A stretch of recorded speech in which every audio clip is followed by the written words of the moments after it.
হেটার্সরা বললো বরবাদ cinema copy, কিন্তু আমি বলবো বরবাদ আমার দেখে সব থেকে মাস্টারপিস সিনেমা বাংলাদেশ সিনেমার ইতিহাসে। আর যদি তাই না হয় তাহলে মুক্তির এতদিন পরেও সিনেমার টিকিট একদিন আগে কেন কেটে রাখতে হয়? কেনই বা বরবাদ সিনেমা দেখার জন্য আমাকে 7-8 দিন অপেক্ষা করতে হলো কেন? আসসালামু আলাইকুম, দিস ইজ রোস্টার বিপ্লব। বরবাদ যে সিনেমার ইতিহাসকে বরবাদ করে দিয়েছে সেটা আপনি বরবাদ সিনেমা না দেখলে কোনোভাবেই বুঝবেন না। অনেক সুন্দর দেখার জন্য অনেক। You will get the flavor of movie. কি নাই এই সিনেমাতে? না মানে যেমন গল্প তেমন মেকিং, মানে বাংলাদেশি সিনেমায় এই প্রথম হলিউডের ফ্লেভার পাওয়া যাচ্ছে। আবার কিছু গাঁজাখুরে পাবলিক বলতেছে এটা নাকি কপি।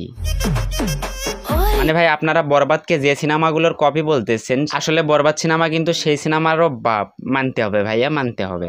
আমি আমার ফিউচার নিয়ে ভাবি না। মানে সিনেমার গল্প, অ্যাক্টিং, মেকিং, গান, বিজিএম, লোকেশন সবকিছুই কিন্তু অসাধারণ ছিল, অসাধারণ।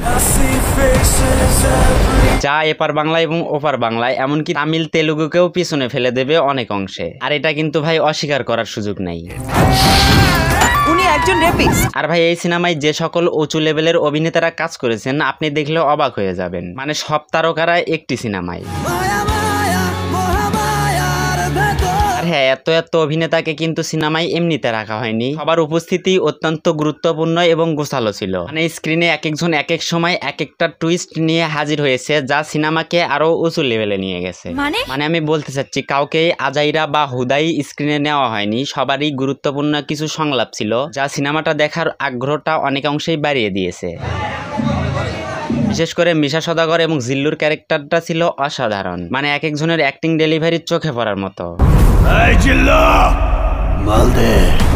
তাছাড়া বরবাদে এমন কিছু টুইস্ট আছে যা সিনেমাটাকে এক এক সময় এক এক দিকে নিয়ে গেছে, কিন্তু এর গল্পটা এমন ভাবে সাজানো হয়েছে যে সবকিছুকে ব্যালেন্স করে দিয়েছে।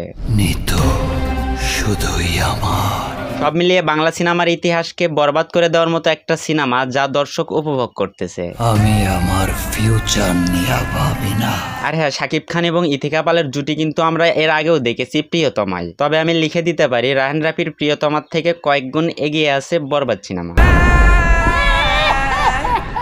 তবে হ্যাঁ, সিনেমাতে কিছু কমতি ছিল যেগুলো হয়তো পূরণ করাই যেত। যেমন ধরেন যিশু সেনগুপ্তের কথাই বলা যাক, তার থেকে আমরা আরো বেটার কিছু আশা করেছিলাম যেটা আমরা পাইনি। তবে হ্যাঁ, তার থেকে আমরা যেটুকু পেয়েছি সেটাও কিন্তু কম ছিল না, দেখার মতোই ছিল। এখন আসি বরবাদের গান নিয়ে। বরবাদের সকল গানেই কিন্তু সুপারহিট, তার মধ্যে আইটেম সং চাঁদ মামা। আর হ্যাঁ, শেষে আরেকটা কথা বলি, আপনারা যদি পুরো সিনেমাটা নাও দেখেন, তার সিনেমার অ্যাকশন দৃশ্যগুলো দেখলেও কিন্তু আপনাদের টাকা উসুল হয়ে যাবে।